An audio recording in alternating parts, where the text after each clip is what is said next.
کم معرفت داشته باشه. ببین هر حیوانی رو با هر حیوانی میکس نکنیم. این سگ چرا باید با پاکوتا میکس بشه؟ یه سگ محلیه، گرفتن با پاکوتا میکسش کردن. ببینین چه شکلی شده این حیوان.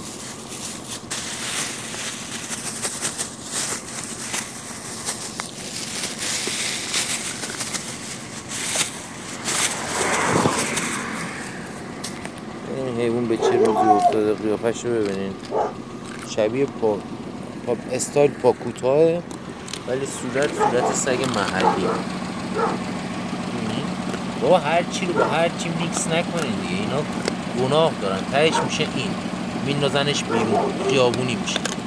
بابا کدوم بی معرفت و بی وجدان این کارا رو میکنه من نمیدونم.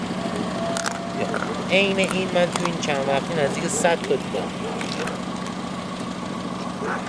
حیوان سگ محلیه، از این سگای گله گرفتن با سگ پاکوتا میکسش کردن، شده این چیزی که الان میبینیم.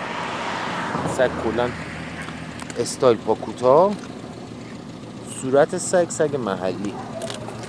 این چه کاریه؟ بعد تهش میشه نمیخوانش، میندازنش بیرون، بی صاحب میشه. نکنین، تو رو قرآن نکنین، با این بچه ها این کارا رو نکنین.